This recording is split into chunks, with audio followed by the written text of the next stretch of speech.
કોંગ્રેસને બનાસકાંઠામાં કોઈ હરાવનાર નથી, પણ કોંગ્રેસ પાર્ટીના નિષ્ક્રિય કાર્યકર્તાઓ.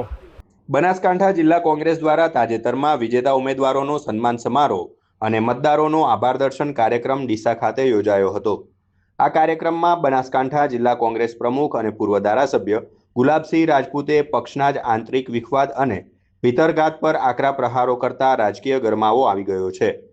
વિજેતા ઉમેદવારોના સન્માન બાદ પોતાના સંબોધનમાં ગુલાબસિંહ રાજપૂતે હારના કારણોની સ્પષ્ટતા કરતા જણાવ્યું હતું કે બનાસકાંઠાના ઇતિહાસમાં કોંગ્રેસને હરાવવાનું કામ હંમેશા કોંગ્રેસે જ કર્યું છે.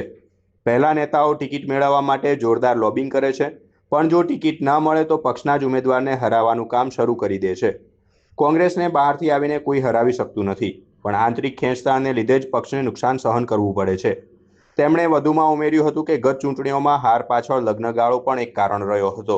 લગ્નની મોસમ હોવાને કારણે કાર્યકરો મતદારોને મતદાન મથક સુધી પહોંચાડવામાં નિષ્ફળ રહ્યા હતા. આ ઉપરાંત કેટલાક આગેવાનો અને કાર્યકરોએ પક્ષ પ્રત્યે વફાદાર રહેવાને બદલે હરાવવાની ભૂમિકા ભજવી હોવાનો ગંભીર આક્ષેપ પણ તેમણે કર્યો હતો. આ કાર્યક્રમમાં જિલ્લા પંચાયત અને તાલુકા પંચાયતના વિજેતા ડેલિગેટ્સનું ફૂલહાર અને શાલ ઓઢાડી સન્માન કરવામાં આવ્યું હતું. આ પ્રસંગે મોટી સંખ્યામાં કોંગ્રેસના આગેવાનો અને પાયાના કાર્યકરો ઉપસ્થિત રહ્યા હતા. જોકે પ્રમુખના આ નિવેદન બાદ પક્ષમાં આંતરિક શિસ્ત અને એકતા જાળવવી એ આગામી સમયમાં મોટો પડકાર બની રહેશે તેવું રાજકીય વિશ્લેષકો માની રહ્યા છે.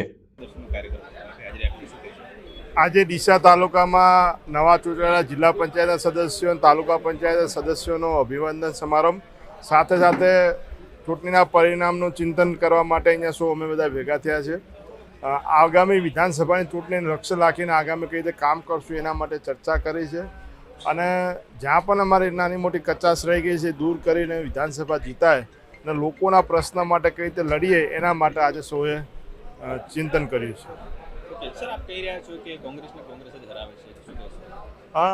હકીકત જ છે કે આ ચૂંટણીના પરિણામો જ્યાં દેખીએ મોટાભાગના પરિણામોની અંદર ક્યાંક ને ક્યાંક કોંગ્રેસ પાર્ટીના જે આગેવાનો જે નુકસાન કર્યું છે, એટલે જ કોંગ્રેસ હંમેશા કોંગ્રેસને બનાસકાંઠામાં કોઈ હરાવનાર નથી, પણ કોંગ્રેસ પાર્ટીના નિષ્ક્રિય કાર્યકર્તાઓ ટિકિટ મળે તો કોંગ્રેસ, ના મળે તો કોંગ્રેસની આ જે નીતિઓ છે એના લીધે પરિણામ નથી મળી શક્યું. પણ આગામી સમયમાં મજબૂત કાર્યકર્તાઓને સંગઠનમાં સ્થાન આપશું. જીતેલા તો સૌ કાર્યકરો અને આગેવાનો દ્વારા લોકોના પ્રશ્નો માટે મજબૂતાઈથી લડશું અને વિધાનસભાનું પરિણામ લાવશું. આજે કોંગ્રેસ પાર્ટીના વિજેતા ઉમેદવારો અને હારેલા તમામ મતદારો અને યુવાન મિત્રોનો અમારા સન્માનીય પ્રમુખ શ્રી ગુલાબસિંહ રાજપૂત સાહેબના અધ્યક્ષસ્થાને આભાર દર્શન કાર્યક્રમ હતો ડીસા પંચાલવાડીમાં. સૌ ગામોથી સરપંચશ્રીઓ, આગેવાનશ્રીઓ, ડેલિગેટશ્રીઓ, મોટી સંખ્યામાં કાર્યકર્તા બહેનો અને ભાઈઓ ઉપસ્થિત રહ્યા. કોંગ્રેસ મજબૂત બને અને વિરોધ પક્ષમાં અમને જે સ્થાન મળ્યું છે તો અમે પ્રજાનો અવાજ કઈ રીતે ઉઠાવી શકીએ, સારી રીતે ઉઠાવી શકીએ, કાયદાની મર્યાદા રાખી અને કોઈ પણ ભ્રષ્ટાચાર અધિકારી, કર્મચારી કે કોઈ પણ નેતા, શાસક પણ કોઈ પબ્લિકને હેરાન કરતો તો એની માટે સતત લડવાનું થાય. આવનારી 27ની ચૂંટણીમાં અમને વિશ્વાસ છે કે ડીસામાંથી પંજો જશે અને સમગ્ર બનાસકાંઠામાંથી પંજો જશે. બેન શ્રી જ્ઞાનીબેન સાંસદના સાનિધ્યમાં બનાસકાંઠા અને વાવથરા જિલ્લો મજબૂત બનશે. અમે પણ જે જીતીને આવ્યા છીએ, ભાજપના ગઢ કહેવાતા ગઢ તોડવામાં પણ અમે સફળ રહ્યા છે. અહીંયા ચડોતર કમલમ હોય તો કમલમ છે ત્યાં પણ અમારું કોંગ્રેસ પાર્ટી જીતી છે. માં અંબાનું મંદિર હોય ત્યાં પણ કોંગ્રેસ પાર્ટી જીતી છે, અને અમારા જે ડીસાના પ્રમુખ છે એના ગઢમાં પણ કોંગ્રેસ પાર્ટી જીતી છે. કોંગ્રેસના લોકોએ ખૂબ સાથ સહકારને મતદાર આપ્યો છે અને અમે ખરેખર પબ્લિકનો હૃદય દિલથી આભાર પણ માનીએ છીએ.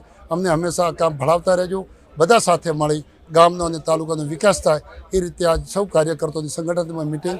આવનાર સમયમાં સંગઠન બહુ મજબૂત બને, બહુ યુવાન જોડાય, તાકાત બને અને લોકોના પ્રશ્નોને વાચા આપે. જે સહકારી સંસ્થાઓને ખોટી દબાણગીરીની વાતો છે એની સાથે પણ અમે કહેવા માગીએ છીએ અમે તમારી લડાઈ અમે કોંગ્રેસમાં રહી લડશું અને તમને ન્યાય અપાવીશું. ભારત માતા કી જય. જય શ્રી રામ.